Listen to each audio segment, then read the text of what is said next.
"Grandpa, my parents are going to take your money after the party today," whispered my 8-year-old granddaughter, in the same casual tone kids use when they announce they've just eaten a crayon.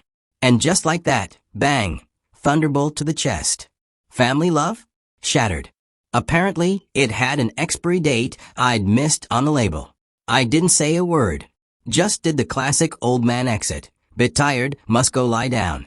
While internally screaming, "Are you actually kidding me?" Left early, face calm, insides boiling.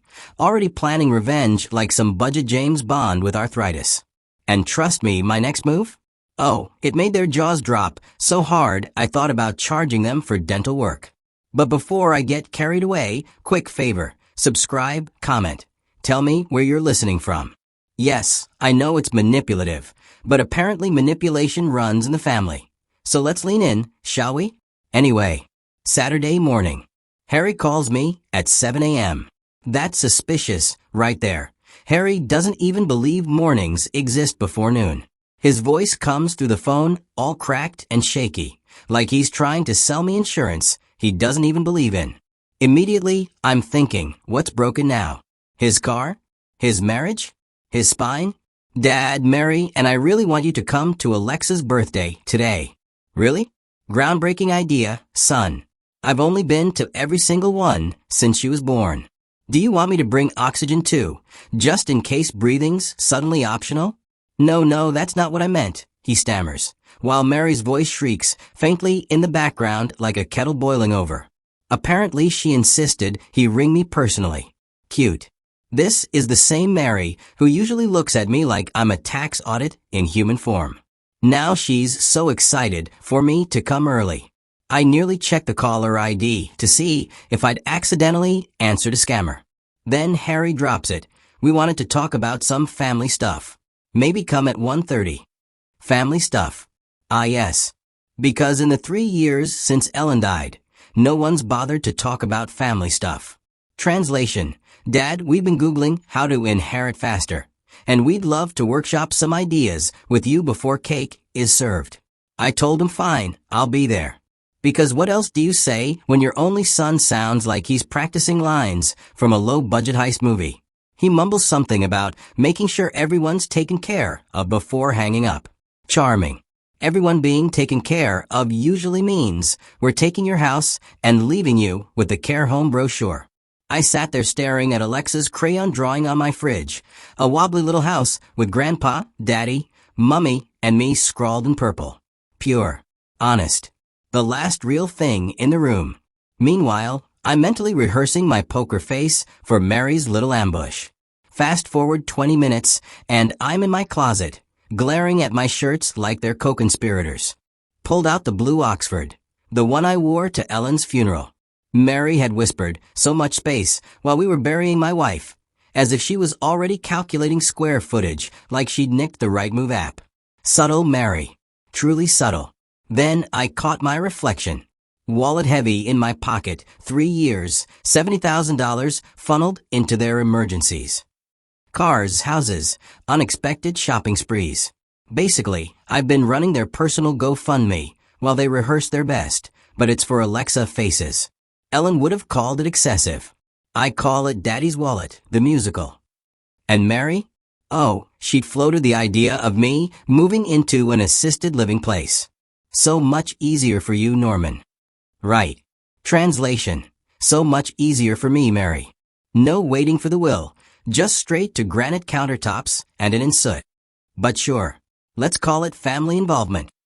I grabbed my car keys from the counter, still hearing Ellen's last coherent words rattling in my head like some grim fortune cookie. Promise me you'll always take care of Alexa, but watch Harry. He's weak. And weak people make dangerous choices when someone strong is whispering in their ear.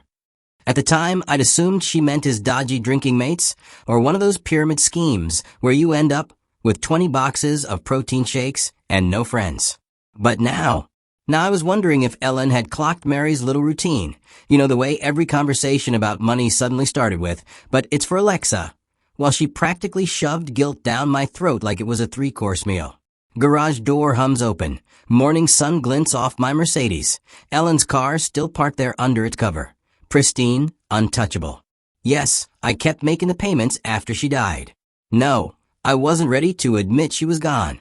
And yes, that probably makes me exactly the sort of sentimental idiot Harry and Mary are banking on.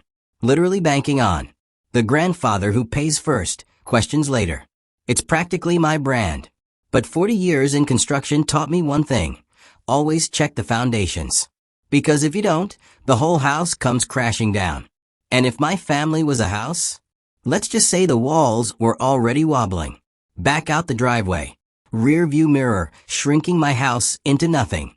While I'm thinking tonight could change everything. But first, birthday shopping. Because God forbid Alexa doesn't get a present while her parents are busy plotting Ocean's 11. Suburban Edition. Northtown Mall. 8:15 a.m. families everywhere. Already screaming at each other in the car park. Gorgeous. I make a beeline for the Lego section. Alexa's obsessed with buildings, future little architect in the making. Spot the Statue of Liberty set. $180. Not cheap, but at least it won't end up pawned on Facebook Marketplace like the money I gave Harry for his urgent car repair. Excellent choice, sir, chirps the young clerk, eyes bright with the innocence of someone who hasn't yet maxed 3 credit cards to fund someone else's midlife collapse. Gift wrapped? Yes, please. Nothing says happy birthday like paper someone else rips to shreds in 3 seconds flat. Next stop, bicycles. Alexa's outgrown her little pink one, so I find her a proper Trek model. Lightweight frame, reflective strips, brakes that actually work. $320. Worth every penny just to see her face light up. And yes, I can already hear Mary's fake little gasp. Oh, Norman, you shouldn't have. Translation. Oh, Norman, you absolutely should have, because I was planning on getting her a balloon and calling it a day. I'm loading the bike into the SUV when Dorothy Bloody Henderson appears, all silver hair and fresh from the hairdresser, holding a book bag like she's the queen of early morning retail. My neighbor of 15 years, bless her, still somehow believes my family isn't a pack of foxes eyeing up the chicken coop. We chat. She mentions bumping into Harry and Mary on Tuesday at the bank with quite a stack of papers. Oh, lovely. Just casually dropping nuclear information like it's nothing. I smile, nod, pretend I don't want to throw myself into traffic. Routine business, I tell her. Probably refinancing. Maybe opening a college fund for Alexa.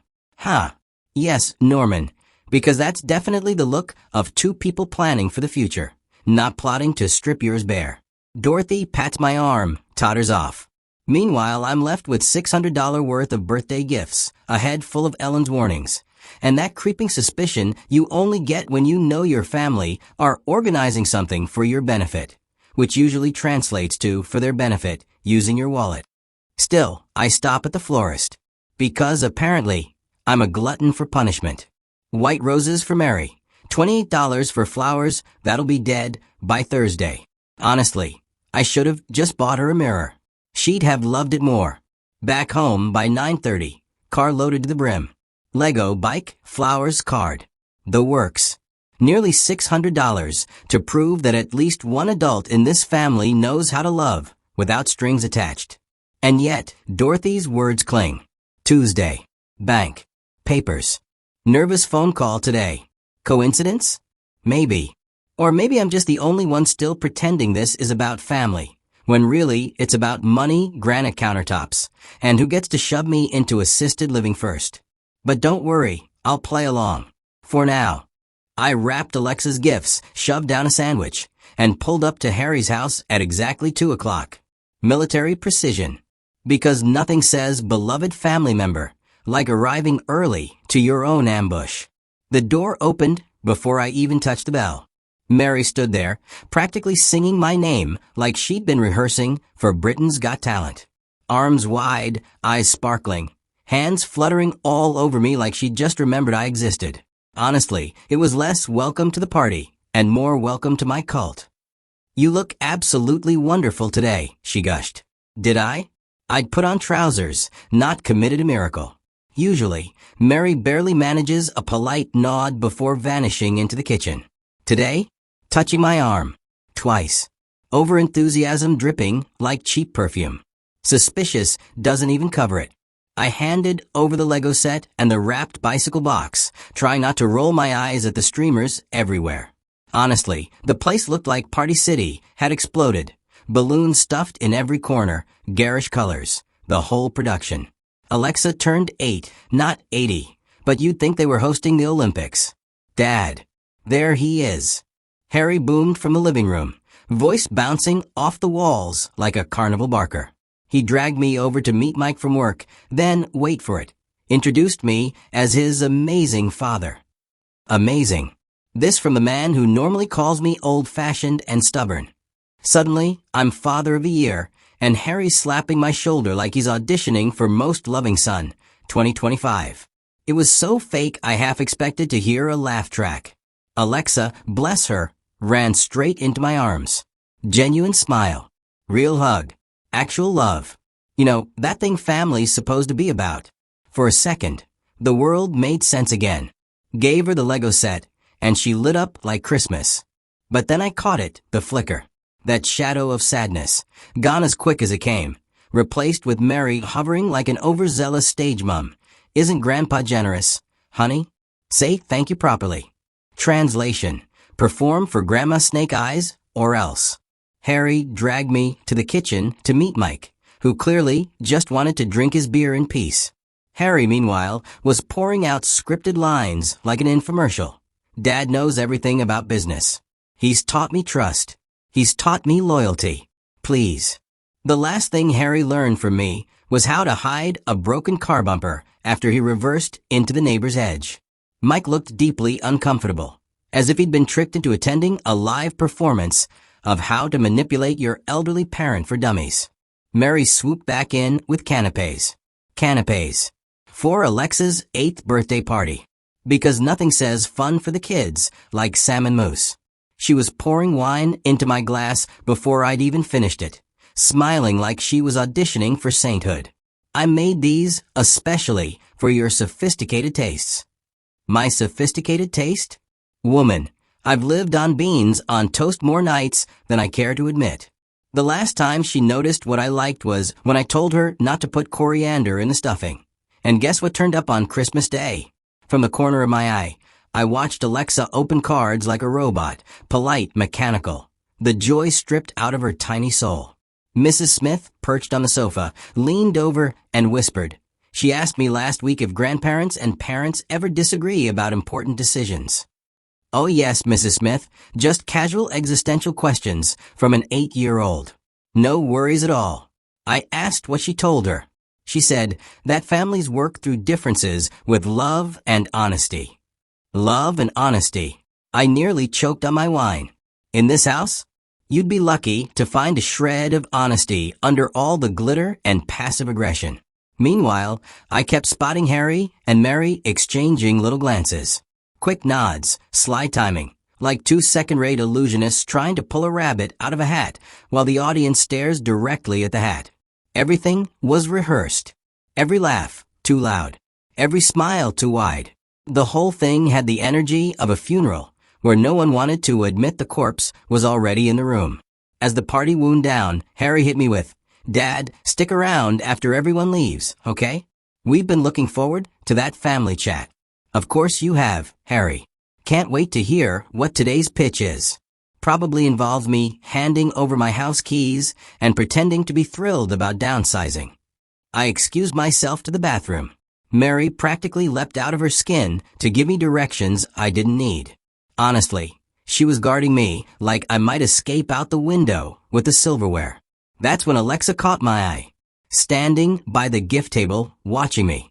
Serious, determined, and way too young to look like that. I stepped into the hallway, lined with family photos, all smiles, all lies.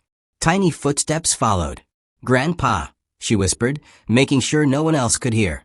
I turned, knelt to her level, and there it was. Ellen's look, that serious little face, carrying the weight of the world at just 8 years old. My birthday girl. Instead of excitement, she looked like she was about to confess to tax fraud. "What is it, sweetheart?" I asked. And that was the moment I knew the real storm hadn't even started yet. She bit her lower lip, Exactly the way her grandmother used to when she was about to tell me something I didn't want to hear. Family traits, eh? We passed down dodgy knees, bad tempers, and apparently the facial expressions of doom. I need to tell you something important about Mom and Dad. Brilliant. Because that's exactly what you want whispered at you by an 8-year-old in the hallway at a birthday party. My chest tightened. And not in the romantic drama way, more in the heartburn meets existential dread way. What about them, sweetheart? They're planning to take your money tonight. Ah, lovely. Bedtime stories are really leveling up these days, aren't they? Forget fairy tales. We're straight into Ocean's 11, Family Edition. She rushed the words out, like she'd been rehearsing in the mirror. Which, given her parents' acting skills, wouldn't surprise me at all. After everyone goes home, apparently. Because nothing screams fun family bonding like plotting a heist in your own living room. I gripped the doorframe. Not out of shock, mind you, more to stop myself dramatically collapsing like some Victorian heroine. Got to keep the theatrics balanced. What exactly did you hear? I asked, trying to sound casual. As if an 8-year-old casually accusing her parents of financial treason was a normal Saturday. Mom said you have too much money for an old man living alone. Ah yes, the classic. Why buy me a cardigan when you can just steal my retirement? Then she whispered, they're going to fix that problem tonight. Lovely. Nothing like premeditated daylight robbery with a side of child neglect. Apparently Dad had been nervous, but Mom assured him the papers from the bank would make everything legal. Of course. Because nothing says trustworthy like waving around a few forged forms from Barclays. Suddenly, Dorothy Henderson's cryptic gossip about their mysterious bank trip made crystal clear sense. Congratulations, Dorothy. Your nosiness is finally useful. I hugged Alexa. Because what else do you do when your granddaughter drops the plot of a Netflix thriller in your lap? She trembled, poor thing. Honestly, the betrayal didn't even hurt as much as knowing they'd planned all this loudly enough for her to hear. That's parenting, isn't it? Keep the child awake at night with the sound of financial treachery. You did the right thing telling me, I whispered. Code for, cheers, love, you've just saved my pension. She nodded, eyes wide, then asked, will you still love me if Mom and Dad get mad? And there it was. The knife straight through the ribcage. Honestly, my heart just about imploded. Alexa, nothing they do could ever change that. Nothing. She smiled, her first proper one all day. And I thought, well, at least one person in this house is still capable of looking me in the eye without calculating my net worth. We walked back hand in hand like nothing had happened, which was a laugh really. Because everything had changed.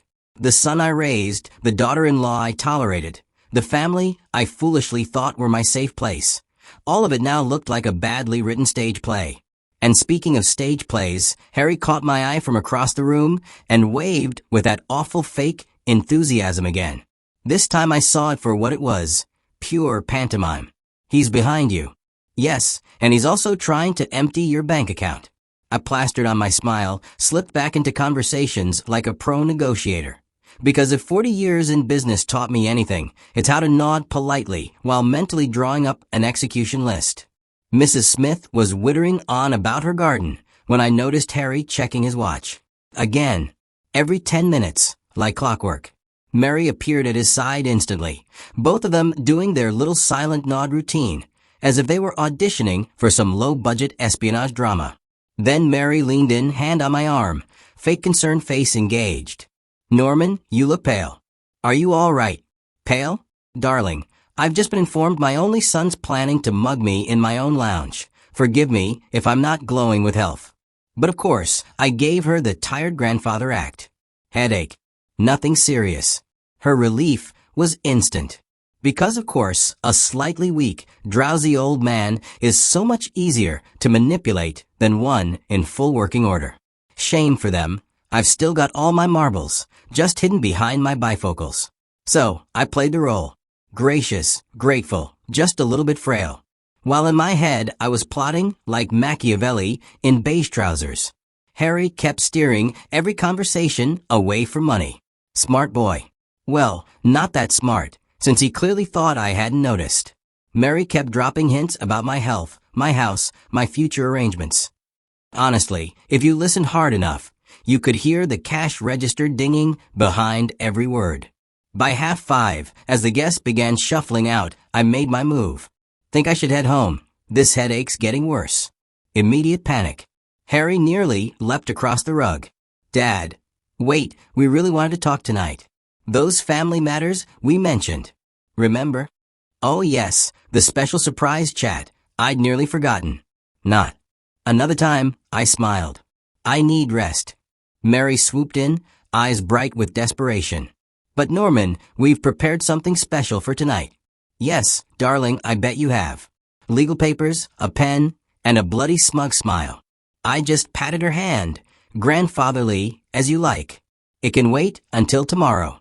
Family isn't going anywhere. Which, in my head, translated to, except possibly prison. Harry flushed scarlet. Actually, Dad, there are some time-sensitive issues we need to discuss. Of course there are. Nothing like stealing from your father on a tight deadline. Financial matters that can't wait. That was Harry's exact wording. How poetic. How suspiciously precise. Almost as if he'd rehearsed it in the bathroom mirror while Mary timed him with a stopwatch. I tucked it away in my mental filing cabinet, right under evidence my own son has become a greedy idiot. Tomorrow, son, I said, like some benevolent patriarch in a bad soap opera. Then I crouched down to Alexa's level. Poor kid had been watching the whole exchange like it was the last scene of a courtroom drama. I hugged her. Might be the last genuine hug before everything spiraled into legal warfare. Thank you for the most wonderful birthday party, sweetheart. And she, with that sharp wit children have, replied, Thank you for my presents, Grandpa. Yes, my presents. That's what passes as currency in this family. Now, me showing up alive. Honestly, she's the only one who gets it. She clung on and whispered, I love you so much. God, stab me now. I whispered back, I love you too, more than you'll ever know. Which is true. She won't fully know until she's 30, working a miserable office job, and suddenly remembers Grandpa once tried to stop her parents from committing fraud in party hats. Standing up, I felt Harry's hand clamp down on my shoulder. Heavy. Restrictive. You know, the sort of touch you'd expect from airport security. Not your own son. Dad, just give us 1 hour. Ah yes, the 1 hour trick. The time it takes to transfer funds, sign dodgy papers, and order a celebratory takeaway. I looked into his eyes, and there it was. Not my son. Not the boy I taught to ride a bike. Not the one who cried when his goldfish died. No, this was a desperate man who'd pawn his own father for a shiny new Audi. Lovely evolution, Harry. Darwin would be proud. Another time, I said, steady as stone. I need to go home now. And off I went, walking to my Mercedes like some tragic hero in a BBC drama, while Harry and Mary stood in the doorway whispering like villains in a pantomime. Mary's face had "We've cocked it up" written all over it. Honestly, it gave me life. Sat in my car, I let it hit me. My family had planned to rob me. With legal documents. And probably finger sandwiches. It was meant to be, tonight. God bless British tradition. Always do your crime with proper paperwork. Back home, silence wasn't peaceful anymore. It was pregnant with purpose. Which is pretentious code for, I was about to do some petty old man revenge planning. And it was going to feel glorious. Straight to the office. Ellen's portrait watching me like, don't muck this up, Norman. Behind it, the safe.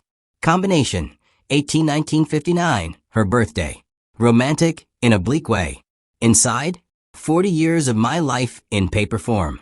Bank statements, property deeds, investment portfolios, and enough receipts to wallpaper Buckingham Palace. Turns out I'd been funding Harry and Mary's entire lifestyle, like some deranged ATM with emotional issues. 247 separate payments. Mortgage top-ups, school tuition, car repairs, private hospital bills.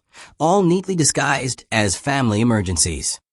And like a prize idiot, I said yes every single time. Condition trained. Pavlov's bloody dog in human form. Mary's little assisted living comments suddenly looked less like concern and more like reconnaissance. Honestly, MI6 could hire her. I sat there, Ellen's photo glaring down at me, and said aloud, they've been planning this for months. Which sounded dramatic, but frankly, I was owed a bit of theater.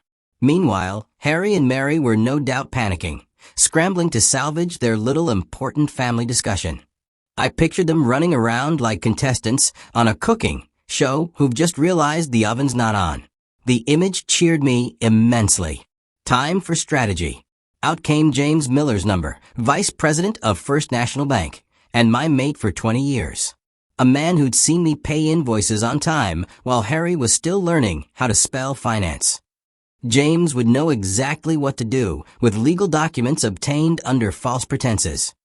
Translation: he'd shred them with corporate firepower. Too late to ring him. So I made a note for the morning. Step 1. Nuke whatever paperwork they'd cooked up. Step 2. Lawyer. Catherine Davis, discreet and allergic to nonsense. She'd notarist everything I owned. She'd fix it.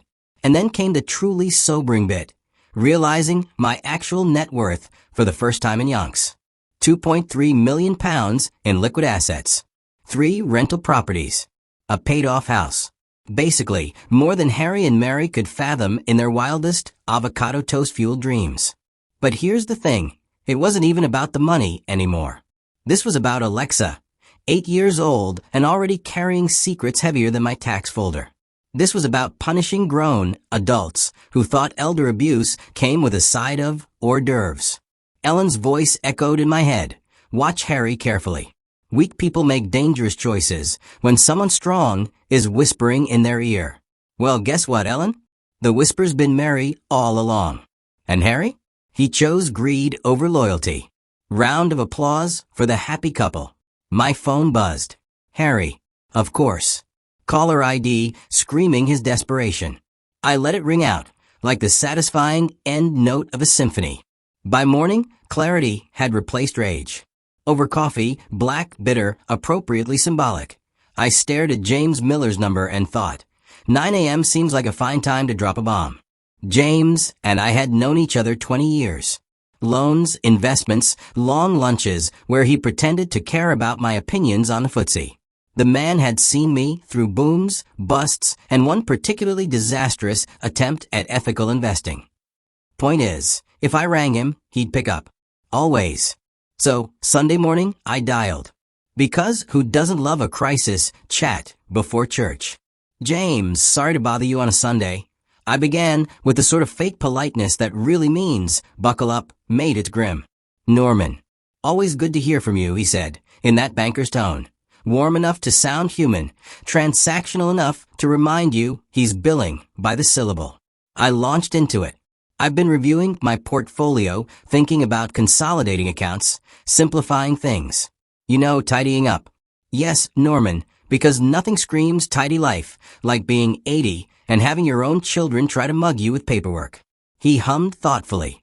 Well, there are lots of options. Automated services, comprehensive management assistance. Perfect. Time to slip in the poison. Actually, I was wondering about power of attorney arrangements, conservatorship, that sort of thing. There was a pause. You could practically hear him thinking, right, is Norman losing his marbles? Or is this just foreplay for a financial favor? Then he said, funny you should ask. Just last week, I had a couple inquiring about guardianship procedures for an elderly relative. My coffee stopped midair. Oh, really? What an absolutely wild coincidence. Next you'll tell me they were named Harry and Mary and reeked of entitlement. Oh, complex process, I imagine? I asked, playing the part of confused but curious pensioner, which, sadly, is my most convincing role these days. James went on. Actually, they seemed very prepared. Documentation timelines, mental competency evaluations, medical opinions. Very thorough. Yes. My son and his wife had researched the IKEA flat pack guide to how to declare dad incompetent and nick his stuff.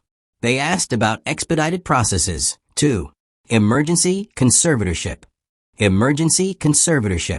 Because nothing says we love you like planning to have you sectioned before brunch. I managed a polite laugh. How thoughtful of them. What I meant was, I've raised a snake and married him off to a barracuda. James, bless him, wrapped it all up with, "Can't imagine you needing that sort of thing for decades yet, Norman. You're sharper than men half your age." Oh, James. If only you knew. Yesterday, I was half a cheese sandwich away from being locked in a care home, wearing slippers with my name stitched in. I hung up notes in front of me, competency evaluations, medical opinions, expedited procedures. Harry and Mary hadn't just been scheming to rob me. They'd built a bloody architectural blueprint for it. Then my phone rang. Caller ID, Harry. Of course. The prodigal disappointment. This time I answered, with deliberate weariness, as though lifting the receiver was a Herculean task. "Hello," I croaked, channeling my inner tragic soap granddad. "Dad. Thank goodness. I was worried sick about you leaving early yesterday." "Oh yes," Harry worried sick. Sick at the thought of losing access to my bank accounts, maybe. "Are you feeling all right?" I let my voice trail off. "Oh, Harry. I've been having these terrible headaches. Hard to concentrate. Everything feels so confusing." It was a performance worthy of BAFTA, frankly. Judi Dench would have applauded. "That doesn't sound good," Harry replied, voice dripping with manufactured concern. "Maybe we should have you checked by a doctor. Mary and I could drive you to the clinic this afternoon." Bingo. Hook, line, and institutionalized. I sighed, milking it. "That's very thoughtful of you both. So thoughtful." "Don't worry, Dad. We'll take care of everything. We'll be over in about an hour." And there it was. The acceleration of their grand scheme. They thought they were moving the pieces. What they didn't know was, I'd already flipped the bloody board. After hanging up, I gave myself 30 minutes to prepare for what can only be described as the West End performance of my life. Hair mussed just enough to scream, tragically elderly. Old cardigan, on. The one that says smells faintly of mothballs and surrender. And a quick rehearsal of the frail shuffle. Honestly, Daniel Day-Lewis could have taken notes. When their car rolled up, I was stage ready. "Norman, we brought some papers that might help with your situation," Mary chirped, plunking herself down like a solicitor with a god complex. Out came the leather portfolio, sleek, expensive, probably bought with my money. Papers. I blinked, trying my best impression of a man who thinks Wi-Fi is witchcraft. Harry leaned forward, all earnest eyes and fake concern. "Dad, we've been researching ways to help you manage things better. Finances, medical decisions, that sort of thing." "Manage? As in, we'll take your keys, your bank cards, and possibly your will to live." I rubbed my temples, sighing like a man defeated by the remote control. Everything seems so complicated these days. Mary, queen of condescension, opened the folder. "These documents would give us power of attorney. Think of it as a backup system." "Oh yes, because when you think backups, you think USB drive, cloud storage, Harry and Mary nicking your house." The forms were pristine. Highlighted, tabbed, practically gift wrapped for signature. Someone had clearly forked out for proper legal advice. Shame it was wasted on daylight robbery. I squinted at them as though they were ancient runes. "It's all overwhelming," I murmured, channeling tragic fragility. "That's why we need to do this now," Mary pressed, her smile stretched tighter than her Botox. "Before things get more confusing." Harry shifted. "Dad, are you sure you're okay? You seem really different today." "Different? Darling, this is me. Just slightly more Shakespearean." "I don't feel different," I whispered, trembling hands clutching the paper like it might bite me. "Just tired. These headaches make it so hard to think." They exchanged one of those silent married people glances, the kind that says, "He's ripe for the picking. Let's get the pen." Mary leaned in. "You trust us, don't you?" "Of course." Trust. The word tasted like vinegar, but I smiled weakly. "Of course. Your family." Translation, which is precisely the problem. I set the papers down, all trembling hesitation. "But maybe I could sleep on it? Decide tomorrow? When I'm clearer." Mary's mask cracked for half a second. Oh, she hated that. Harry jumped in, all puppy dog concern. "Of course, Dad. Tomorrow morning. Take your time." They left the papers behind. Bless their greedy little hearts. Yellow highlights glowing like neon signs. "Sign here to lose everything. You gullible old sod. As soon as the door shut, I slumped in my chair, dropped the act, and finally breathed like a man who just pulled off a flawless heist. 3 hours later, I was in my office, papers spread out like a general plotting his counterattack. 40 years in construction, and here I was building my masterpiece. Operation Outwit the Ungrateful Offspring.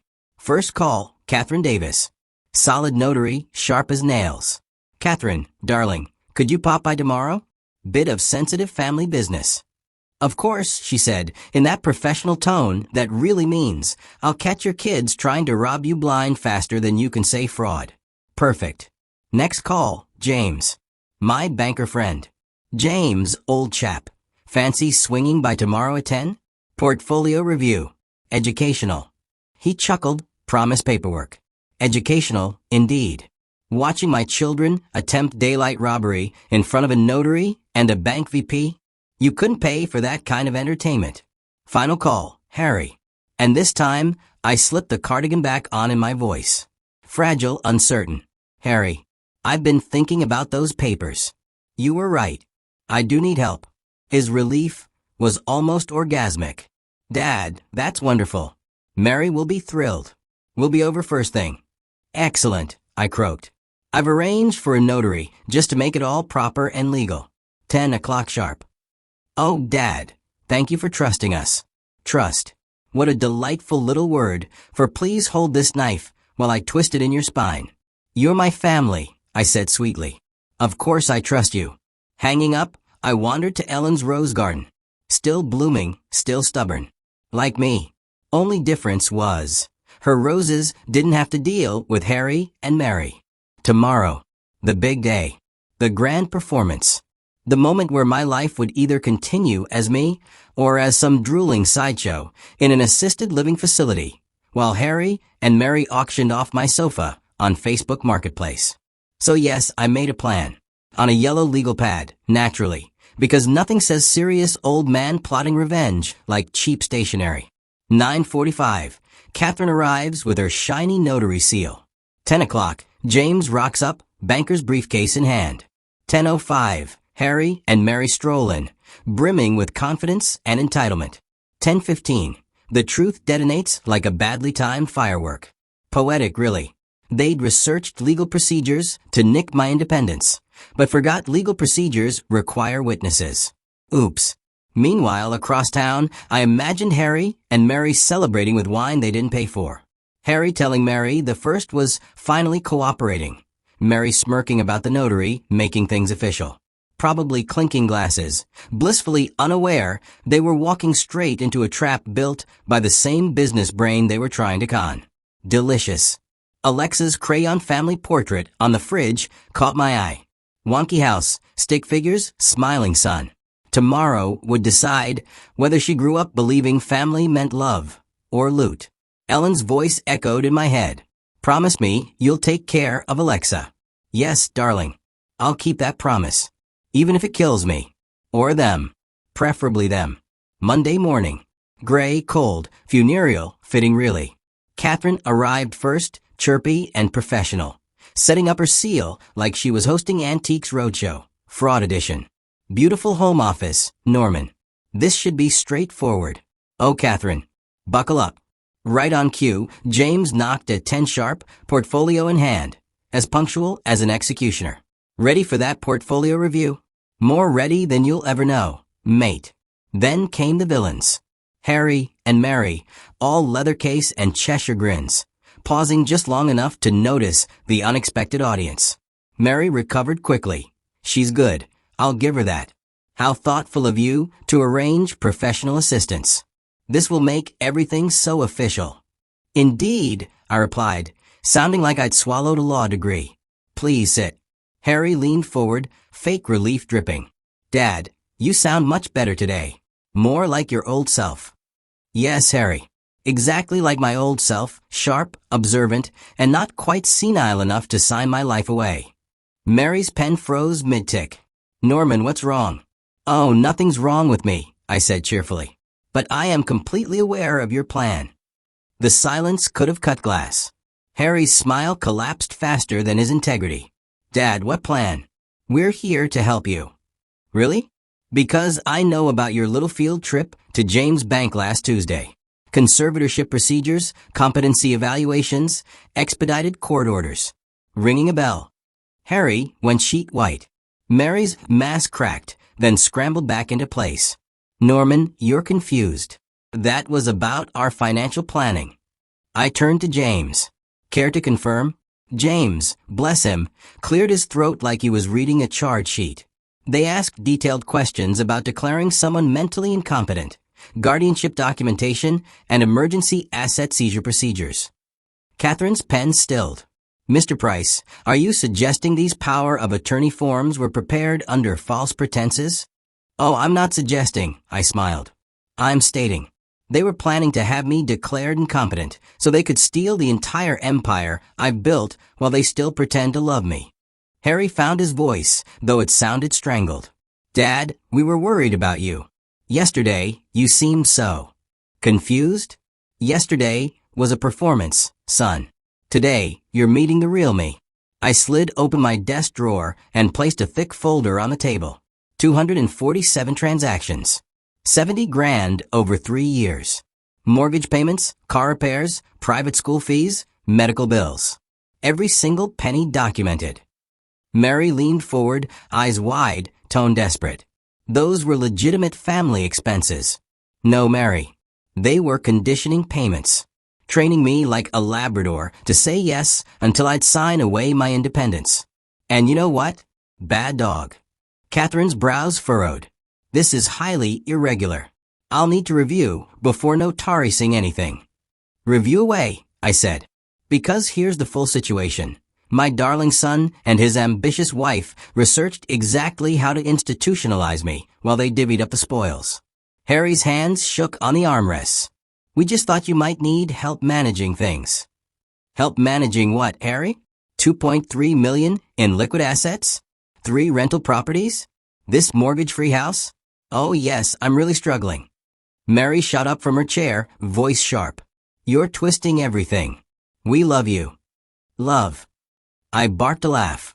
Love doesn't come with power of attorney forms and conservatorship plans. Love doesn't Google how to declare your dad insane. James nodded gravely. The terminology they used wasn't casual. This was prepared. Catherine snapped her journal shut. In my experience, genuine family planning doesn't require research into mental competency evaluations. Exactly. Case closed. And for once, I didn't even need a gavel. The room went quiet. Not just library quiet, but the kind of silence where you can actually hear someone's dignity slipping out the door. Harry was wheezing like he'd just run a marathon, which frankly is the most exercise he's done in years.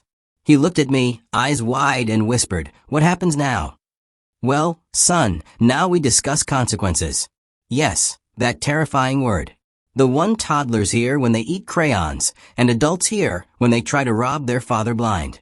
I stood, feeling every year of my age, but also every ounce of smug satisfaction that comes from being the one person in the room who's actually read the fine print. Now, I said, opening my desk drawer like it was Pandora's bloody box, we changed my will. Harry's jaw dropped. Mary's pen snapped in half. Catherine perked up like she'd just been upgraded to first class. My estate, I announced grandly, will go into a trust for Alexa, for her education, accessible when she turns 21. Harry leaned forward, practically begging. Dad, please, we made mistakes. Yes, Harry, darling, you did. Tiny mistakes. Like plotting to declare me legally incompetent and nicking my life's work. Easy fix, really. I spread the documents across the desk. Catherine, bless her clipboard soul, leaned in all professional. Mr. Price, these terms are very specific. Yes, I said. Specific enough that Harry and Mary here will have to renounce any claim to my estate and show actual, genuine change. Not the pretend kind. The annoyingly hard, boring kind like working jobs and being decent parents. Mary's voice cracked. Norman, you can't do this to your own family. Oh, but I am, I said sweetly. I'm protecting my granddaughter from parents who thought betrayal counted as a retirement plan. James, my loyal banker psychic, nodded sagely. The trust structure is excellent. She'll have opportunities you never could have directly provided. Translation: Alexa wins, you two lose. Try not to choke on the irony. Harry buried his face in his hands. Finally, a gesture I believed. What does genuine change mean? How do we prove that? I ticked them off on my fingers like a teacher addressing the world's most useless pupils. Get jobs. Actual jobs. Ones that don't involve siphoning off my bank account. Prioritize Alexa over yourselves. And maybe, just maybe, stop Googling how to steal from Dad without looking guilty. Mary exploded, standing so fast her chair squealed. How are we supposed to live without your support? Oh, I don't know. The same way the rest of civilization does. Through honest work and responsible spending. Radical idea, I know. Mortgage assistance? Gone. Car payments? Cancelled. Congratulations, you're adults now. Try acting like it. Catherine finished notarizing with all the serenity of someone watching reality TV in person. Everything's legally binding. Splendid, I said. My lawyer will have copies this afternoon. Hope Harry and Mary enjoy budgeting. It's character building. When Catherine and James left, silence returned. Harry looked broken. Mary looked like she was mentally listing which relatives she could borrow money from. I looked at them both and asked, anything else? Harry finally lifted his eyes, raw and honest for once. I'm sorry, Dad. I know it doesn't fix anything, but I am genuinely sorry. Mary said nothing. Classic Mary. Silence when there's nothing left to manipulate. Words are cheap, Harry. Actions. That's the currency now. Hours later, Alexa knocked on my door, school bag still on. Grandpa, Mummy said you wanted to see me? I knelt down to her level, because unlike her parents, I can actually prioritize what matters. Come sit, sweetheart. We need to talk about grown-up things. She settled beside me, already suspicious in that unnerving way only children and tax auditors can be. Is this about what I told you? Partly, I said. Your parents made some poor choices. A massive understatement, but no need to scar the child with legal jargon. But none of this changes how much I love you. Your future is safe. I've arranged it. Her little eyes brightened. Even veterinary school? That's really expensive. Especially veterinary school, I said. And if you change your mind and want to be an engineer, a teacher, or start your own empire, you'll have the money to do it. What about Mummy and Daddy? She asked. They'll be working. Hard. Like actual adults. If they succeed, maybe this family can heal. If they don't, well, darling, you and I will always have each other. She hugged me tight. And for a moment, Ellen was there too. The three of us. What family should feel like without the betrayal and balance sheets? Can we look at college brochures? Alexa asked. Yes, I smiled, reaching for my laptop. We've got all the time in the world to plan your future. Outside, Ellen's roses were blooming. Fitting, really. Some things grow even after you think they've died. And that's how it ended, not with a bang, but with notarized paperwork and two very sulky adults realizing Daddy's wallet was officially closed for business.